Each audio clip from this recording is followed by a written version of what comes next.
The architectural history of Shanghai. Shanghai's architectural history reflects the city's rapid transformation from a modest riverside town into one of the world's most dynamic global cities. Unlike older capitals shaped over millennia, Shanghai developed through intense periods of foreign influence, industrial growth, political upheaval, and economic reform. Its architecture captures these changes vividly, combining Chinese tradition, colonial ambition, socialist planning, and contemporary experimentation within a single urban landscape. Early Shanghai and traditional architecture. Before the 19th century, Shanghai was a small market town located at the mouth of the Yangtze River.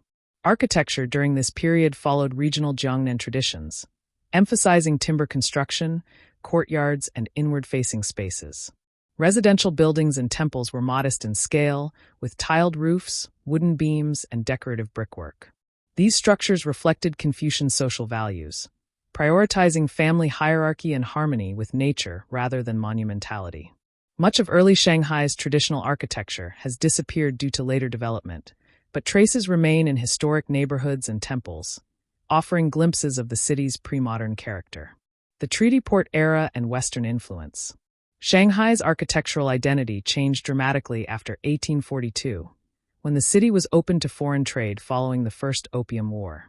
The establishment of foreign concessions, British, French, and American, introduced Western urban planning and architectural styles on an unprecedented scale. The Bund became the most visible symbol of this transformation. Along the Huangpu River, neoclassical banks, customs houses, and commercial buildings rose, reflecting European ideas of power, order, and economic dominance. These stone and brick structures stood in sharp contrast to traditional Chinese buildings across the river. Gothic, Baroque, Art Deco, and Renaissance Revival styles coexisted, turning Shanghai into a living architectural catalog of the West. Meanwhile, Chinese and Western traditions blended in residential architecture. Shikumen houses emerged as a uniquely Shanghai typology, combining Western row house layouts with Chinese courtyards and decorative elements. These dense neighborhoods housed the growing urban population and became central to everyday city life. Modernity and Art Deco Shanghai. By the 1920s and 1930s, Shanghai had become one of Asia's most modern cities.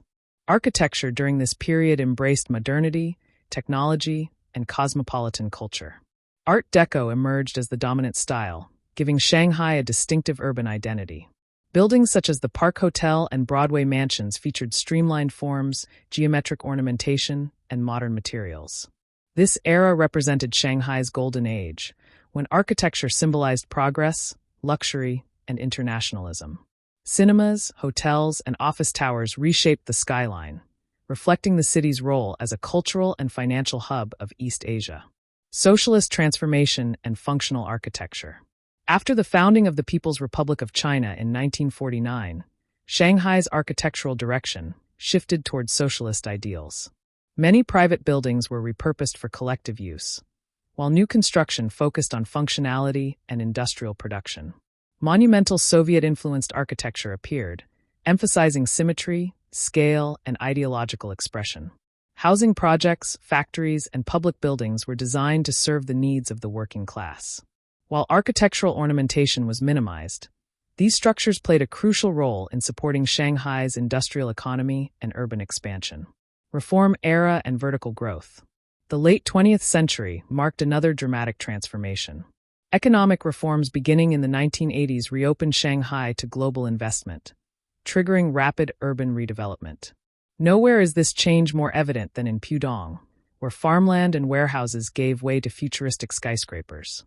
Iconic structures such as the Oriental Pearl Tower, Shanghai World Financial Center, and Shanghai Tower redefined the city's skyline. These buildings symbolized technological ambition, economic power, and Shanghai's return to the global stage. Glass, steel, and advanced engineering replaced traditional materials, emphasizing height, transparency, and innovation. Preservation and contemporary identity. In recent decades, Shanghai has increasingly recognized the importance of architectural preservation. Historic neighborhoods, Shikumen houses, and colonial-era buildings have been restored and adapted for new uses. Projects like Xintiandi demonstrate how heritage can be integrated into modern urban life. Contemporary architecture in Shanghai seeks to balance global design trends with local identity. Museums, cultural centers, and mixed-use developments reflect a growing awareness of context, history, and sustainability. Conclusion: Shanghai's architecture tells the story of a city defined by change. From traditional Jiangnan houses and colonial landmarks to socialist buildings and soaring skyscrapers, each architectural layer reflects a distinct political, cultural, and economic moment. Rather than forming a single unified style, Shanghai's built environment embodies contrast, adaptation, and ambition, making it one of the most visually compelling and historically revealing cities of the modern world.